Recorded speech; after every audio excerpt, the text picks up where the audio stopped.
Hello, titia! Chegou, minha gente. Bom, hoje eu vou fazer aqui a leitura de um texto do Yoskás, texto do dia 9 de junho de 2019. E o título desse texto, lembrando que aqui na descrição eu deixo sempre o link do texto que eu li e eu deixo também, no caso do Yoskás, o link do canal dele aqui no YouTube, tá bom? Tem a leitura lá de vários textos. O texto de hoje tem o título As Fronteiras da Solidariedade, certo, minha gente? Vamos lá, meu povo, vamos para a leitura. Naquele ano, eu tinha ficado responsável por coordenar um curso tradicional na ordem denominado A Jornada do Autoconhecimento através de textos sagrados. Tratava-se de uma série de estudos sobre textos das mais diversas tradições filosóficas e metafísicas. Desde o milenar Tao Te Ching, passando pelas cartas de Sêneca, passeando de mãos dadas com a poesia Sufi de Rumi, às esotéricas de Fernando Pessoa. Estudávamos as lendas xamânicas, líamos histórias sobre os ensinamentos cabalistas, finalizávamos com a interpretação de alguns trechos do Sermão da Montanha. Era muito interessante perceber como a sabedoria, independentemente da origem, sempre apontava para uma única direção. Conheça a si mesmo e conhecerá a verdade. E em seguida, complementar. Conheça a verdade para se libertar. O curso durava um mês, ficávamos no mosteiro e as aulas tomavam toda a parte da manhã. Tudo seguia bem até eu receber um telefonema e, em razão de um problema familiar, ter de retornar para casa antes do término deste período de estudos. Escolhi um monge, como eram denominados os membros da ordem, para me substituir na coordenação do curso. Quando me despedia de todos, notei que outro monge, com as feições cerradas, veio falar comigo. Bruno era o seu nome. Na frente de todos, ele me questionou a decisão. Alegou ter sido injustiçado. Expliquei as minhas razões e os critérios que usei para escolher o substituto. Inconformado, ele insistiu na acusação e deixou subentendido algumas insinuações maliciosas que, segundo ele, teriam influenciado a minha decisão. Então aconteceu algo que eu não deveria ter permitido. Eu me deixei irritar. Ao invés de prosseguir argumentando de modo sereno e até mesmo perceber o momento de encerrar a conversa, iniciei uma discussão que escalou tons bem desagradáveis. Eu estava descontrolado quando atravessei os portões do mosteiro para voltar para casa. Fiquei mal por vários dias, não que estivesse arrependido da decisão quanto ao substituto no curso. Eu estava seguro de ter feito uma escolha justa mesmo diante das ponderações de Bruno. Porém, eu estava profundamente chateado por ter me descontrolado e entrado em uma enorme briga diante de uma situação na qual havia a possibilidade, até bem simples, de uma condução serena e sábia. Nas aulas, com base em várias correntes filosóficas, do estoicismo ao budismo, era ensinado que, sem a nossa permissão, as tempestades do mundo nunca terão capacidade de nos atingir. Contudo, eu havia permitido. Além de contagiar a psicosfera do mosteiro com energias densas, oriunda de uma discussão desnecessária, eu tinha sido reprovado em mais um exame aplicado pela vida. Eu ainda não conseguia ser aquilo que eu sabia. No ano seguinte, quando retornei para um novo ciclo de estudos, coincidiu com o período em que Bruno também estava presente. Logo de início, era perceptível sua animosidade em relação a mim. Não me dirigia a palavra. Se retirava quando eu entrava em um ambiente onde ele estava. Os seus olhos sibilavam rancor. O comportamento dele me incomodava. Passado alguns dias, o encontrei sozinho no refeitório. Antes que ele pudesse me evitar, fui até ele. Perguntei se poderíamos conversar, esclarecer o mal-entendido e desfazer a emoção nociva que ainda reinava. Falei que ambos já tínhamos refletido bastante sobre o fato. sem julgamentos em relação ao outro, mas com sincera reflexão pessoal, que cada um entendesse e assumisse a responsabilidade em fazer diferente e melhor dali por diante. Assim, retomaríamos a uma convivência saudável, com humildade, compaixão e alegria. Seria uma vitória coletiva. Ele me respondeu que não tinha nenhum interesse em se reconciliar comigo. Argumentei que não era necessário tanto ódio. Ele me respondeu que nem isso eu merecia. Esclareceu se tratar somente de desprezo. Confesso que me senti ainda pior. No mesmo dia, foi divulgado pela direção da ordem o boletim de cursos daquele período de estudos. Para minha surpresa, me mantiveram na coordenação do mesmo curso, apesar do ocorrido no ano anterior. Por não esperar, me alegrei com a nova novidade. Ao Bruno, ofertaram o comando de outro curso. Como de costume, era dado aos monges o direito de escolher quais aulas frequentar. Desta vez, pouquíssimos se inscreveram para a minha turma. A do Bruno ficou bem concorrida. Ouvi comentários sobre um provável movimento para boicotar minhas aulas. Foi quando o velho, o monge mais antigo do mosteiro, me encontrou na varanda, com um olhar triste diante das belas montanhas dos arredores, enquanto os pensamentos vagavam por muitos lugares na tentativa de encontrar os melhores fundamentos. Com seu jeito doce, se sentou ao meu lado e nada disse. Não precisava. Eu comecei a despejar as minhas insatisfações, dúvidas e razões. O velho deixou que eu falasse até cansar. Admiti a possibilidade de pedir minha exclusão da ordem por causa do desconforto que eu sentia. O velho ponderou com seu jeito que mesclava firmeza e delicadeza. Faça uma reflexão sincera para que possa ter uma fala honesta. Depois me diga se é isso mesmo que você quer. Confessei que não. Em verdade, eu tinha adorado a possibilidade de continuar responsável pelo mesmo curso do ano anterior, pivô de toda a polêmica. Eu deduzira que a direção da ordem manifestara que, apesar do meu descontrole, houvera uma provocação injusta.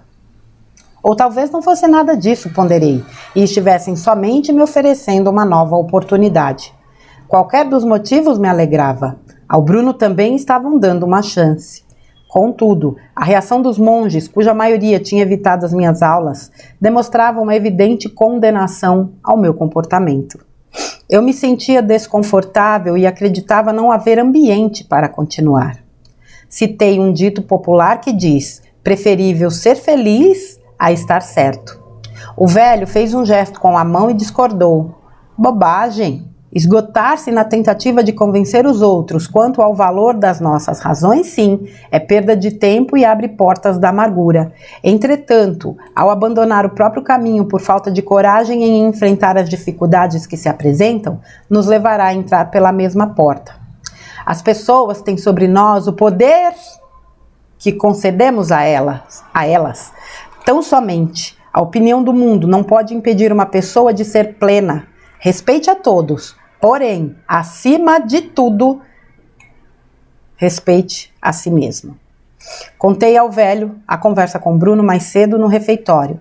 Ele arqueou os lábios com doçura e disse: o desprezo é a vã tentativa de disfarçar a agressividade com o verniz da polidez. No fundo, não passa de um ato de violência como os demais. No mais, não se permita esse golpe. Toda agressividade revela a porção de incompreensão que o ofensor tem quanto a si mesmo, as suas dores, fragilidades. Todo ódio tem origem na incapacidade de lidar com as dificuldades, de enfrentar os problemas e buscar pela superação através do aprimoramento do ser no viver. A irritação é uma demonstração inconsciente de manifestar a insegurança, do medo de não ser capaz de superar o obstáculo que se opõe a um desejo. O ódio é o veneno do fruto cuja semente é o medo. Comentei que estranhava o fato de Bruno fazer parte da irmandade espiritualista, como a OEMM. Eu não sei o que é isso, tá, gente? OEMM. Foi quando o velho me mostrou a importância de oferecer a outra face, a face da luz. Esses são os que mais precisam de acolhimento, compaixão e amor. A razão de um mosteiro existir é amparar aqueles que precisam de ajuda. Olhei assustado, como quem faz uma pergunta sem palavras. O velho deu de ombros e continuou. Sim, todos precisam de ajuda, inclusive você e eu. Sem jeito, abaixei os olhos por ele precisar me recordar que a humildade é a virtude primordial do caminho. O velho tratou de resgatar meu ânimo no trato com Bruno. O valor está na sua ação e não depende da reação dele. Você faz o possível para encerrar as emoções desvairadas. Existe a parte que cabe a ele. Não há como interferir além deste ponto. Ponto? Qual ponto? Estranhei. O velho então me explicou. A vontade do outro em superar um problema. Em essência, significa disposição para ir além de si mesmo. Não podemos impor aquilo que os outros não querem ou não acreditam. Toda verdade é personalíssima. Não vai além da pessoa que a compreende. Estará sempre no limite das virtudes agregadas, no nível da consciência expandida e das escolhas aprimoradas. De outro lado, você não pode se deixar abater pelo comportamento alheio. A escuridão de ninguém tem força para apagar sua luz. Perguntei qual seria a melhor postura dali por diante. Ele mostrou o valor da simplicidade. A hora é de quietude, para a exata percepção de si e de tudo ao seu redor. Também de trabalho. Faça-o com entusiasmo. Silêncio e alegria não são incompatíveis. Acredite na sua própria luz e siga o caminho que escolheu. Apenas ele o levará à verdade. Siga manso, alegre e ofereça o seu melhor todos os dias. Do mais, a vida corrige. Questionei se oferecer o meu melhor não seria insistir em ajudar Bruno. O velho me ensinou. Ajudar sempre. A solidariedade é fundamental, mas há que se entender a melhor ajuda. Existe um auxílio adequado para cada momento. Não se consegue resgatar aquele que não se consegue resgatar aquele que acredita não precisar. A vontade de avançar é primordial. Apenas buscará pela luz o indivíduo capaz de perceber que o seu sofrimento não cessará enquanto se mantiver na escuridão na qual se encontra. Ninguém precisa acompanhar ninguém, e isso significa respeito por si e por todos. A recusa de uma pessoa em se iluminar não pode impedir a outra de caminhar, sob pena de todos terminarem destruídos. Somos responsáveis pelo mundo, mas antes temos compromisso conosco. Caso contrário, não haverá qualquer evolução. Ficaremos presos no quarto escuro das sombras alheias, cada um em seu passo, no compasso do próprio ritmo e tempo.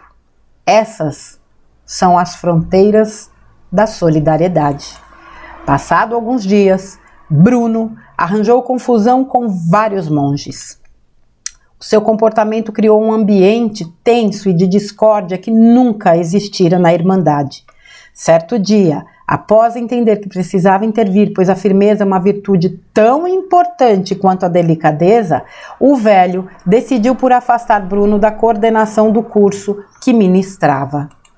Se quisesse, ele poderia continuar a assistir às aulas como aluno. Era uma clara advertência para levá-lo a refletir sobre suas atitudes. Orgulhoso e arrogante, Bruno saiu pelas portas do mosteiro, xingando a todos, e nunca mais se soube dele. No ano seguinte, o curso pelo qual eu era responsável voltou a ter uma enorme procura. Os interessados eram os mesmos alunos que o tinham rejeitado no ano anterior. Esses fatos aconteceram havia muito tempo. Lembrei disso quando encontrei uma amiga que não via desde que termináramos a faculdade. Lisa era o seu nome. Tinha sido uma jovem bonita e alegre que irradiava o melhor da vida por onde passava. Tive dificuldade em reconhecê-la quando veio falar comigo. Ambos tínhamos envelhecido, nada mais natural. Ela brincou ao perguntar pelos longos cabelos negros que eu usava naquela época, que deram lugar a uma acentuada calvície grisalha. Rimos. Falei que ela continuava bonita. Sim, era verdade, os traços físicos da sua beleza ainda existiam, porém, Não se via mais a luz dos seus olhos, agora opacos. O sorriso encantador também havia escondido em algum lugar do passado. Perdão, também estava escondido. Volta a frase, perdão, gente. O sorriso encantador também estava escondido em algum lugar do passado, talvez tão longínquo que ela nem mais se recordasse. Essas características perdidas motivaram a minha dificuldade em reconhecê-la. Claro, nada disse quanto a isso. Não há como impedir a pele de apresentar rugas, o cabelo de perder o viço, a lenta diminuição do tônus muscular. Se trata de um inevitável entardecer do corpo que deve ser conduzido com serenidade. Entretanto, a luz dos olhos e o encanto do sorriso é uma escolha permitida pela alma e mostra todo o vigor do espírito alegre em seu eterno amanhecer. Lisa começou a falar de vários assuntos ao mesmo tempo. Não foi difícil perceber que ela precisava conversar. Eu a convidei para tomarmos um café. Ela aceitou de imediato. Fomos a uma agradável livraria que abrigava uma charmosa cafeteria em um quintal nos fundos do prédio. Assim que sentamos à mesa, ela começou a contar o tormento que se tornara sua casa. Seu marido, depois de ter sido demitido da construtora na qual esteve empregado como engenheiro por muitos anos, após uma briga com um colega, passou a mostrar muita satisfação e revolta. Ele, famoso por sua impaciência, se tornara irascível. Por se sentir injustiçado, ficou ainda mais agressivo e começou a beber muito. Atitudes que o dificultavam de conseguir uma nova colocação no mercado de trabalho, mesmo sendo bem preparado e com um excelente currículo. Orgulhoso, não se permitia outro emprego no qual não tivesse um salário... Orgulhoso, não se permitia outro emprego no qual tivesse um salário menor ou um cargo inferior ao que ocupara anteriormente. A agressividade e o vício subiram degraus. A diversão favorita dele era assistir a filmes violentos e beber cada vez mais. A atividade predileta, nas palavras da Lisa, era dar aulas a Deus. Como um professor rigoroso, reclamava do mundo, da humanidade, apontava defeitos e indicava soluções. Contudo, não conseguia sequer entender a si mesmo. Não percebia o buraco no qual se metera e afundava um pouco mais a cada dia. Lisa propôs que ele fizesse algum tipo de terapia. Por várias vezes chegou a marcar consultas. Ele sempre apresentava uma desculpa para não comparecer. Até coisas mais simples, como se exercitar ao ar livre ou meditar, eram incapazes de motivar qualquer interesse. Nenhuma sugestão era aceita. A filha do casal não conseguia mais conversar com o pai em razão dos recorrentes conflitos que qualquer assunto, até os mais banais, gerava. A vida afetiva do casal naufragara. Lisa confessou que passara a dormir no quarto da filha, pois se sentia mal perto dele. Sabia da obrigação que tinha de ajudá-lo e não podia abandoná-lo no momento em que ele mais precisava. Ocorre que Lisa reconhecia estar próxima à hora de afundar junto com ele. Encontrava forças para resistir quando pensava no que aconteceria com sua filha, caso também despencasse no mesmo abismo. Confessou que parecia lutar uma batalha sem fim, ela estendendo a mão para que o marido subisse. Ele agarrado nela, puxando para que ela descesse. As forças de Lisa se esgotavam a cada dia. Vivia o espectro da existência. Tinha consciência disto, mas não sabia mais como agir. Enquanto ela falava, eu recordava de cada palavra dita pelo velho naquela tarde no mosteiro e como tiveram uma importância transformadora pelo entendimento e clareza que me trouxeram. Embora fossem situações distintas, eu me encantava ao perceber como aquela conversa oferecia a exata compreensão dessa. Lisa abandonava a si mesma um pouco mais a cada dia, na medida da recusa do marido em modificar a própria vida. A limitação dele não era fisiológica, mas apenas consciencial. De outro lado, a dificuldade dela estava em se libertar do condicionamento ancestral de culpa, caso estabelecesse um limite para a ajuda que precisava, mesmo com a recusa dele de seguir em frente. Era preciso romper com os estagnantes parâmetros de culpa para se sintonizar com diferentes conceitos de responsabilidade. Caso contrário, ambos definhariam. Ele por atrofia, ela por cansaço. Ao final, ela quis saber minha opinião. Perguntou qual atitude eu tomaria no lugar dela. Eu tinha a resposta. Todos temos a resposta quando se trata da vida alheia. Não raro, uma resposta inconsequente.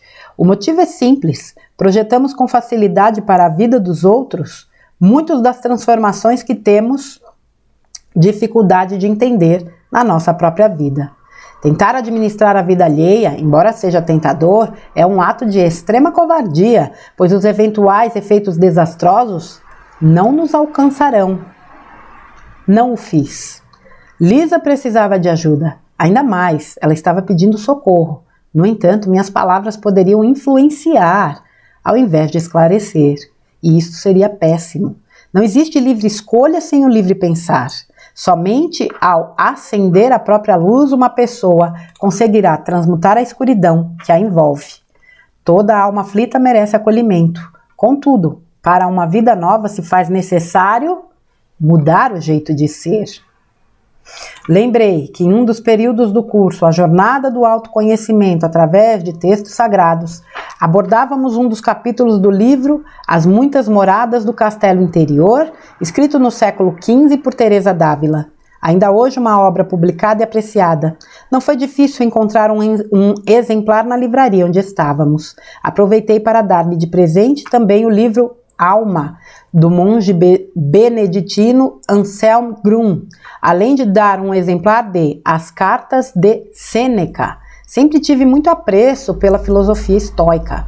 Pedi para que lesse com carinho e falei: você precisa ajudar a si para somente depois conseguir ajudar seu marido. Caso contrário, vocês afundarão juntos. Lisa me perguntou como seria possível ela ajudar a si própria. Então, a esclareci. Se faz necessário que você entenda quem você é, os poderes escondidos dentro de você, o momento em que vive, que está ao seu redor. Em seguida, movimentar a si mesma para que a vida torne a respirar.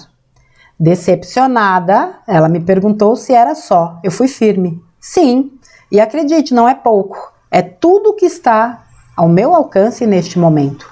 Com o queixo, apontei para os livros que acabara de lhe entregar e acrescentei: você tem que entender e fazer sua parte no processo. A luz não é uma concessão, é uma conquista. Sei que Lisa estava decepcionada comigo por oferecer uma ajuda que naquele momento ela julgava ineficaz. Ela queria que alguém a conduzisse pela mão, aparecesse com soluções mágicas e instantâneas, que assumisse suas escolhas. Para que fosse um auxílio efetivo, eu não podia ultrapassar a fronteira da solidariedade. Passado algum tempo, tornei a encontrá-la no lançamento do livro de um amigo em comum. Ela veio falar comigo. A luz dos seus olhos e o encanto do seu sorriso, os mesmos que eu conhecera na juventude, tinham retornado. Lisa me deu um longo abraço. Em seguida, me agradeceu muito por eu ter lhe dado aqueles livros em nosso último encontro. Foram leituras de extrema importância, fez questão de ressaltar. Não que abordassem diretamente a situação vivida por ela, pois falavam em linhas gerais, mas a fizeram entender que ela se deixara aprisionar pelo fato de acompanhar uma pessoa que se negava a caminhar. A sua atitude, de certa forma, acabava de estimular a estagnação do casal. Para libertá-lo, tinha antes que se libertar. Como o marido teimava em não modificar seu comportamento e ele tinha esse direito, Lisa decidira se divorciar. Disse a ele que daquele dia em diante se recusaria a viver de uma maneira com a qual não concordava e que lhe fazia mal. Se em algum momento ele sentisse vontade de mudar, poderia procurá-la. Foi morar em outro apartamento com a filha. Sabia que havia riscos envolvendo suas escolhas. Entretanto, tinha consciência que não podia continuar a insistir em viver de um jeito que não lhe apresentara nenhum bom resultado. Pior, poderia levá-la a perder a esperança. Egoísmo? Lisa tinha certeza que não. Trazia consigo uma convicção firme e tranquila. Não era justo continuar permitindo que as sombras do marido direcionassem sua vida. Buscar pela luz é um gesto de amor, argumentou. Aos poucos, resgatou a alegria de viver, voltou a fazer as coisas que adorava, abdicou de atender ao rancor e ao desânimo do marido. Lisa redescobriu sua essência, a cada dia sua luz se tornava mais intensa. De vez em quando o visitava, pois se preocupava com ele. Contradição? Também não, ela o amava, apenas não mais aceitara permanecer trancafiada às sombras dele. Lisa tinha esse direito. Notara que cada vez que se viam, ele a olhava de maneira diferente, como se as mudanças ocorridas com ela o tocassem profundamente. Lisa não era mais mero depositário de queixas de outrora. Agora servia como um exemplo silencioso de superação. As palavras, apesar de poderosas, tinham se mostrado inúteis para ele e cansativas para ela. Lisa vibrava em outra sintonia e mostrava para o marido, sem precisar falar, as infinitas possibilidades da vida. Ao se dar conta que os seus desejos e malcriações não mais a atingiam, que o seu poder de manipular a esposa tinham desaparecido, ele começou a rever conceitos e olhares. Às duras penas, percebeu que estava exatamente no local onde tinha escolhido ficar. Ninguém o havia colocado naquela situação. Chegar ali por suas próprias escolhas. Sair também seria uma decisão exclusiva dele. Com os olhos marejados, Lisa contou sobre o dia em que ele a telefonou em busca de ajuda. Era um pedido sincero. Ela não hesitou em resgatá-lo. Ressaltou que naquele momento, por estar fortalecida, pôde oferecer bem mais do que antes. As transformações visíveis na esposa se tornaram um dos grandes incentivos do marido. Ele sentiu vontade de estar ao lado dela. Para isso, teria de caminhar até o ponto onde ela estava. Fez terapia, frequentou grupos de apoio, passou por sessões de desobsessão, começou a praticar exercícios físicos e meditação. Fazia um curso de escultura e trabalhava como professor particular de matemática. Tinham voltado a namorar. Lisa garantiu que a conversa que tivéramos tinha sido angular para todas as mudanças que ocorreram em sua vida. Com honestidade, falei que ela exagerava. Em verdade, eu havia dito meia dúzia de palavras e a presenteado com 3 livros. A conquista e a transformação eram méritos dela.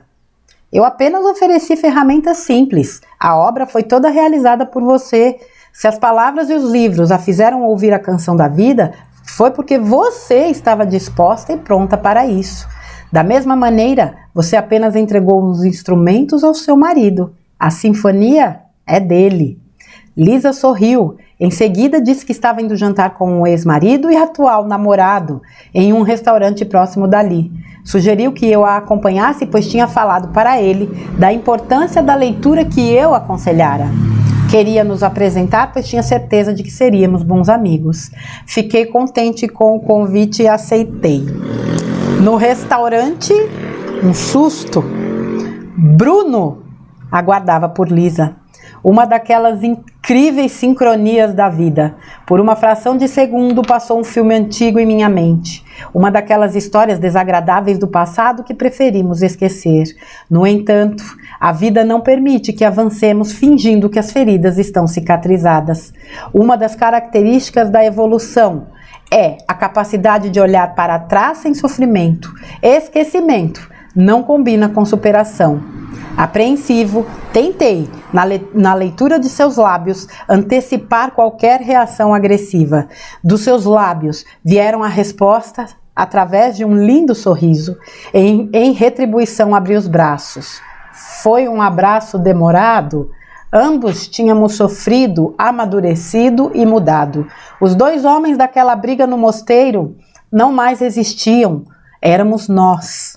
Mas éramos outros. Entender isso é fundamental no exercício do perdão. Sem demora, Bruno começou a me contar todo o seu processo de transformação. De início, foi necessário compreender a razão de tanta impaciência e raiva. Teve de fazer uma viagem ao passado para entender os fatos que serviram de gatilho para disparar esse comportamento. Deu-se conta que tinha sido um garoto muito inseguro, com muito medo de decepcionar os outros. Não queria que descobrissem como se sentia frágil e incapaz de enfrentar os problemas que surgiam. Para que não o vissem como um fraco, inventou um personagem forte para interpretar. Os escudos mais acessíveis são os mais nocivos: o orgulho e a arrogância. Os seus efeitos mais vulgares são o ódio, a sensação de injustiça e a transferência de responsabilidade que se apresentam diante de qualquer frustração. Enfim, não passam de mentiras perceptivas. O medo de enfrentar as dificuldades inerentes à vida eram os mesmos da infância, agora disfarçados por sua intolerância e agressividade. Fazia-se temido para evitar qualquer questionamento, um jeito de viver típico das pessoas que não toleram qualquer oposição, contrariedade ou diferenças de opinião. Admitiu que enganou a si mesmo por toda a existência. Logo, fugir do mundo foi um dos desdobramentos inevitáveis por se negar a entender quem ele era. O álcool ajudava a adiar o encontro doloroso e, por isso, indesejado, aquele que o coloca nu diante do espelho da verdade. Sem esse encontro não haverá cura. Ninguém quer sofrer. Porém, a maneira escolhida para lidar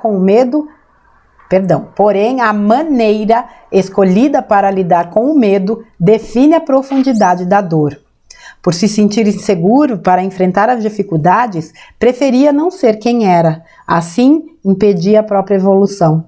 Evitar a verdade é a causa maior de todas as dores. Dessa maneira, aquilo que ele temia, o sofrimento, acabava por acontecer, pois insistia em se movimentar em sentido contrário à luz.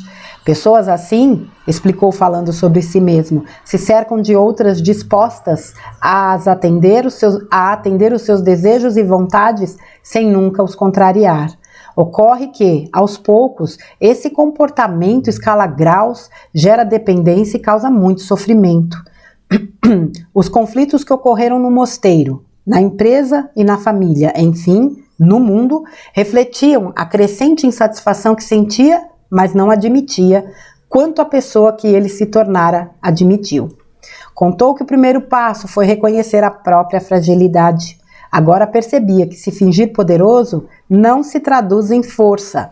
O poder de um indivíduo está nas virtudes que ele desenvolve, na apurada percepção que tem de si e de tudo ao seu redor, exercitando em cada uma das muitas escolhas que faz durante o dia. Lembrei a ele que esses conceitos, entre outros, eram ministrados no mosteiro. Bruno concordou e recordou que lá também ensinavam que nenhum conhecimento tem valor se não for aplicado à vida.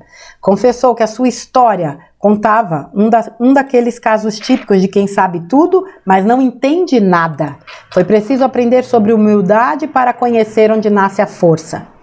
Ele pegou a mão de Lisa com carinho e disse que era grato àquela mulher por tê-lo carregado por tantos anos. Entretanto, em verdade, ela somente o salvou quando o fez crescer por si mesmo. A transformação dela serviu de inspiração para ele. O fez entender que os maiores obstáculos da vida não estão no mundo. Eles não passam de uma terrível criação mental.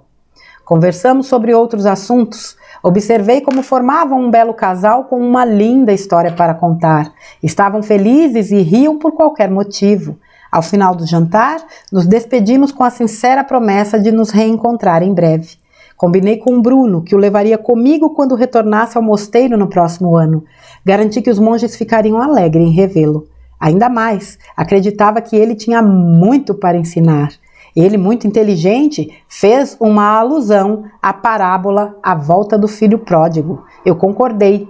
É um dos mais brilhantes textos bíblicos. Aprendemos a apreciar a beleza do mundo, a vida, apenas quando entendemos a riqueza que temos em casa, a nossa alma.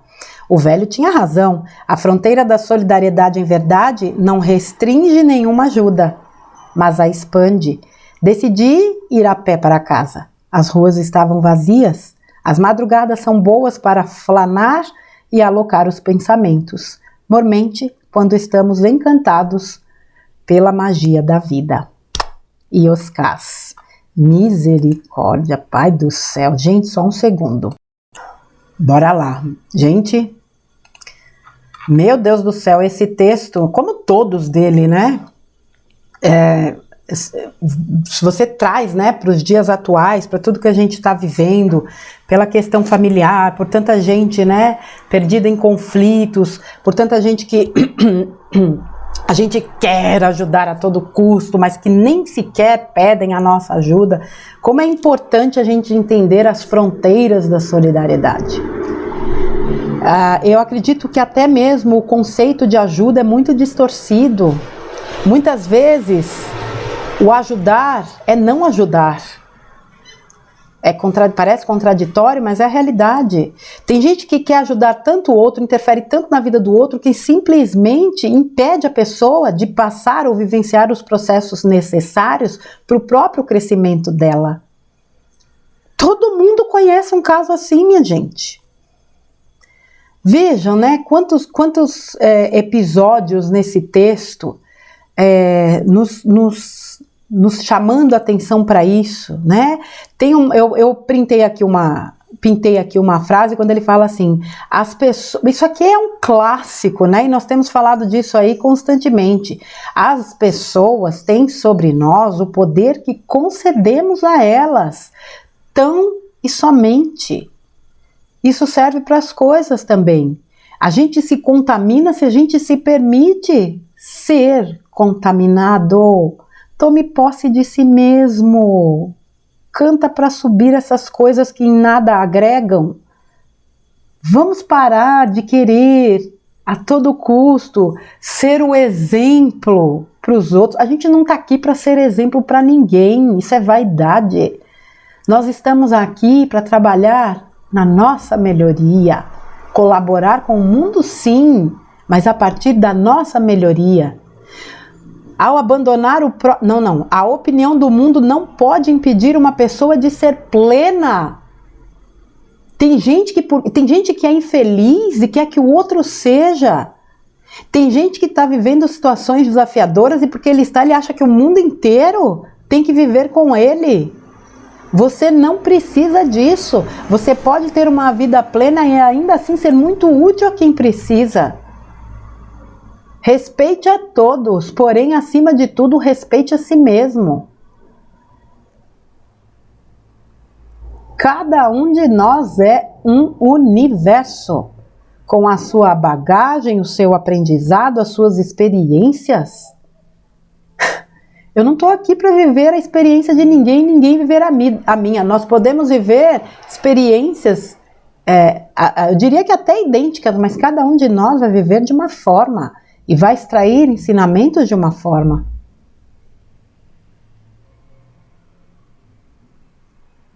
Essa coisa, né, de lidar com pessoas difíceis, quando ele fala que são as que mais precisam, né? E são.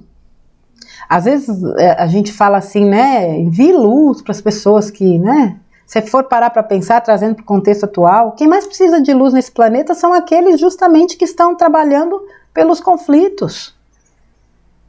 Porque são seres que ainda não entenderam nada. Eu não vou mandar luz para gente trevosa. Ok, é um direito que lhe cabe. Mas isso é também solidariedade. E isso é compaixão. A gente realmente tem um longo caminho pela frente para entender o que é amor e o que é compaixão. Sentir amor e compaixão por quem sofre é muito fácil. É o famoso amar quem te ama, como disse Jesus. Quero ver amar, né? Quem não te ama ou até quem quer te prejudicar. Confesso que eu também não atingi esse nível não. Estou aqui bancando a perfeita. Mas é um exercício e é algo para se refletir. Agora, compaixão por certas criaturas, graças a Deus, é o meu trabalho interno, eu já consigo sentir. Porque quando você para pensar em seres que vivem para atormentar os outros, meu Deus, que futuro eles estão semeando para eles mesmos? Quanto desperdício de tempo. Poderiam estar trilhando um caminho aí cada vez mais próximo, né, da elevação espiritual, mas é uma opção deles. E não cabe a nós o julgamento de fato, ou nem o julgamento, como eu digo, a condenação, e tampouco se permitir contaminar por eles. É a escolha deles, não a nossa. Então, essa questão, né, voltando para a questão de querer ajudar os outros, a gente precisa entender que existe a parte que cabe à pessoa. Às vezes eu dou, mas ele não quer receber. Não jogue pérolas aos porcos. Não lance suas sementes em solos inférteis. É desperdício. Enquanto você lança sementes em solos inférteis, existem milhões, trilhões de quilômetros de terras e solos férteis esperando a tua semente. Na hora que aquele cidadão ou aquela cidadã precisar da sua ajuda, ele vai recorrer a você. Veja o caso do Bruno, né?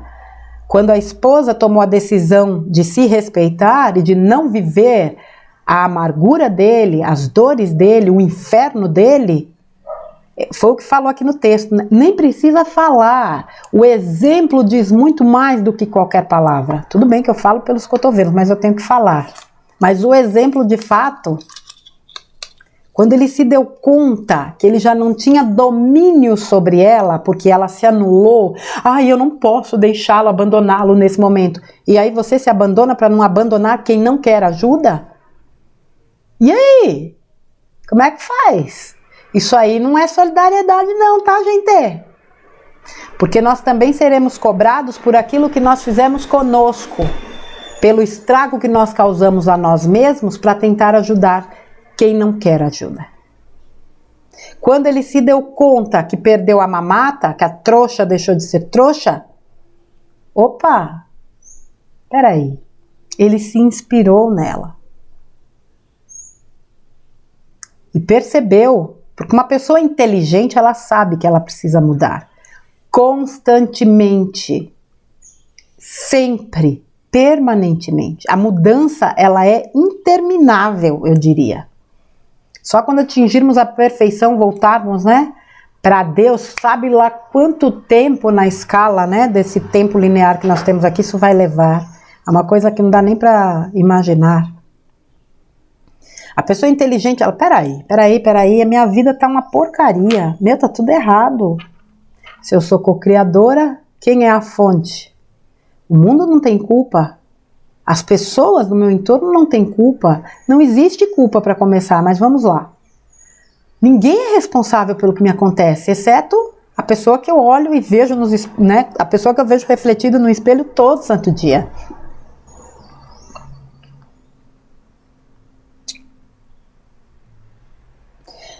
Não se consegue resgatar aquele que acredita não precisar.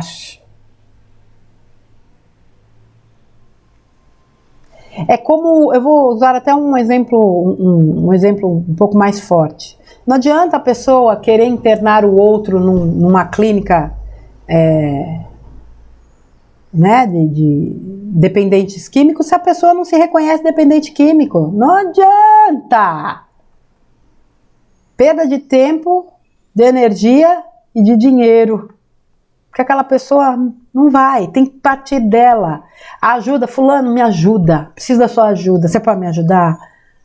E na hora de ajudar também não precisa ficar, tá vendo, não te falei, eu sabia que você ia me procurar. Isso não é ajuda também não, tá? Lembra da plaquinha do sabia? Eu sabia? Isso não é ajuda. Ajude. E fique feliz. Puxa, que bacana que fulano finalmente entendeu que precisa de ajuda. Vamos lá, vai ser um prazer ajudar.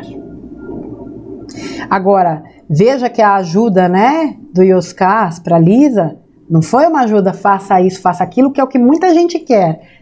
Terceirizar. Fiz porque fulano falou. Gurus, né, que estão aí, um monte de gente se decepcionando com um monte de gente, porque seguia cegamente. Não existe livre escolha sem o livre pensar. Somente ao acender a própria luz, uma pessoa conseguirá transmutar a escuridão que a envolve. Você pode absorver conhecimento, você pode se inspirar em pessoas, você pode ouvir, mas você precisa refletir, pensar, você precisa sentir cada vez mais e decidir por você. Então aquele, como eu disse, né, que ajuda definindo o que o outro tem que fazer, não está ajudando, só está interferindo. E eu diria que até ganhando um karminha extra. Porque você está, a pessoa vem para viver aquela lição.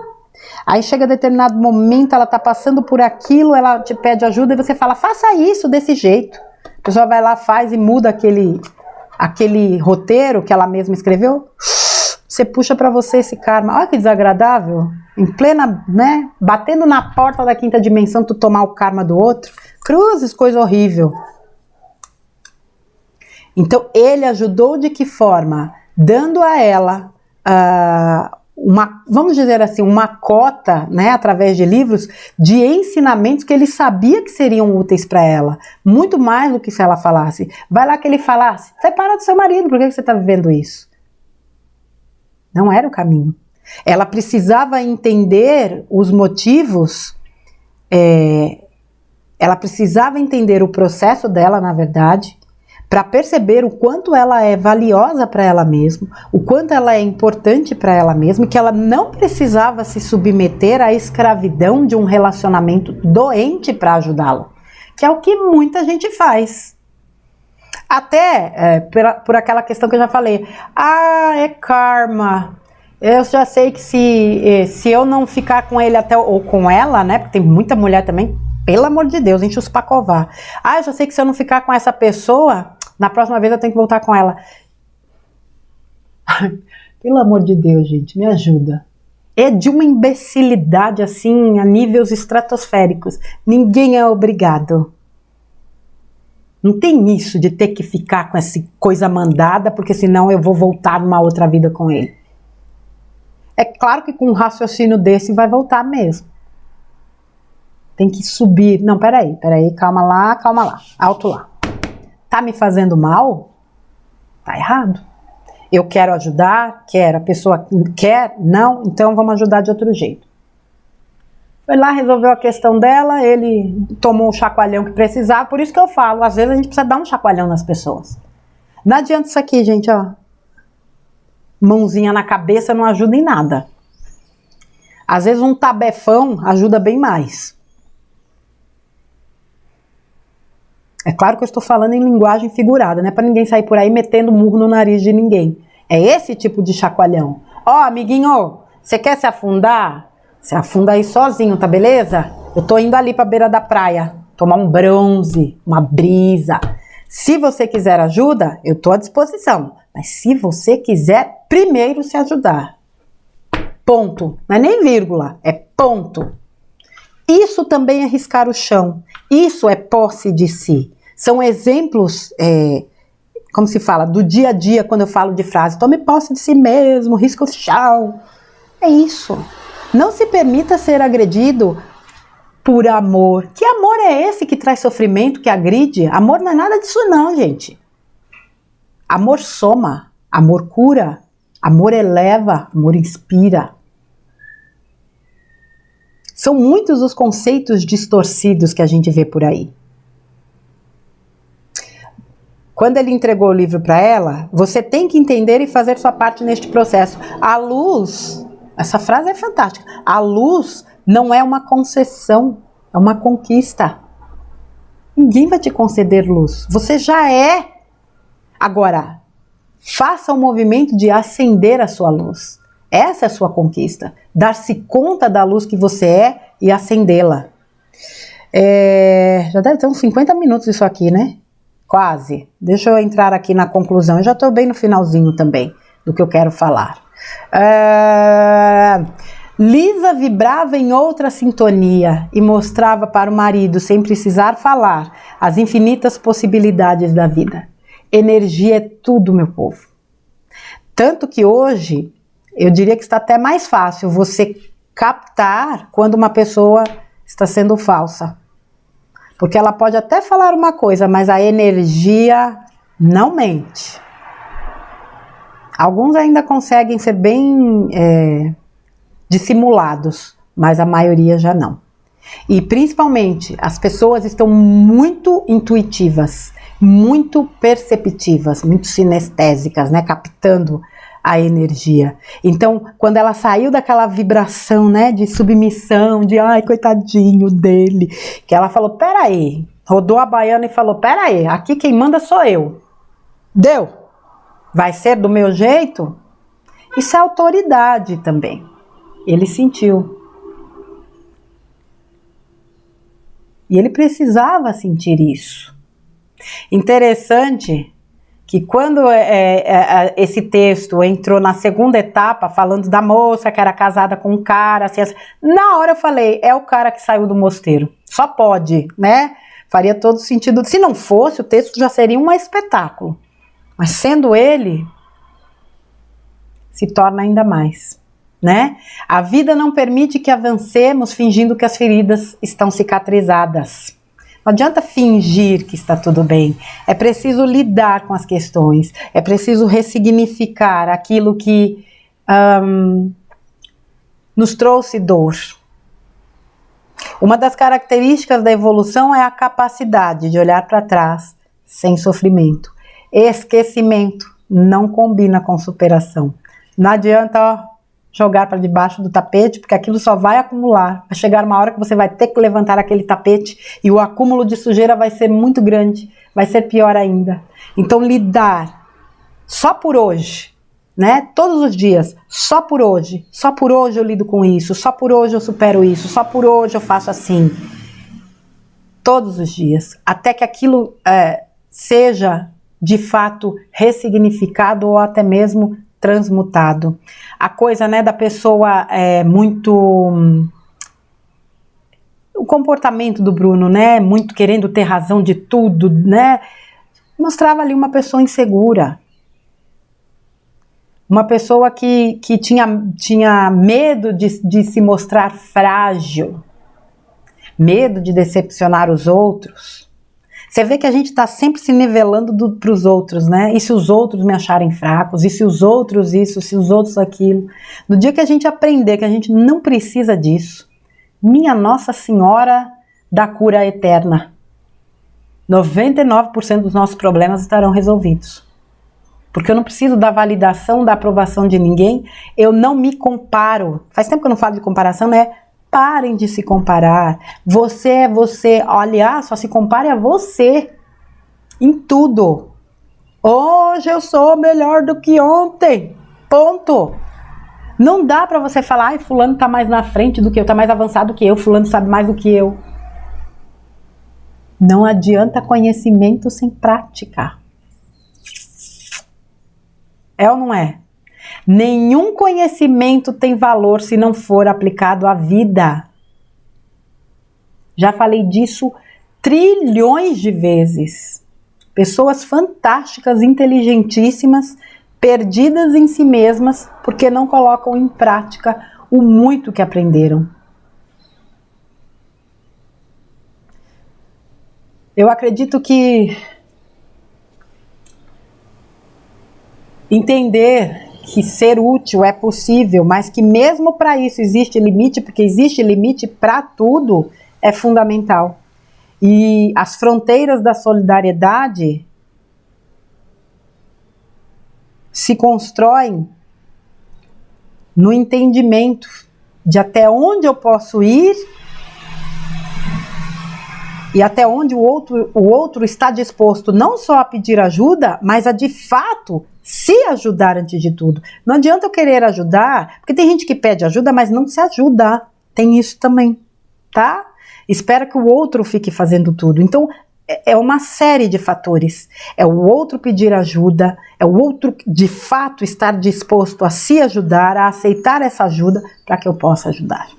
Certo, minha gente? Fica aí quase 1 hora de conteúdo, mais um texto, uma reflexão fantástica do Instituto IOSCAS. Amanhã eu volto com mais um conteúdo. Desejo a vocês um dia fantástico. Fiquem com Deus. Gratidão por tudo, minha gente. Um beijão e até amanhã.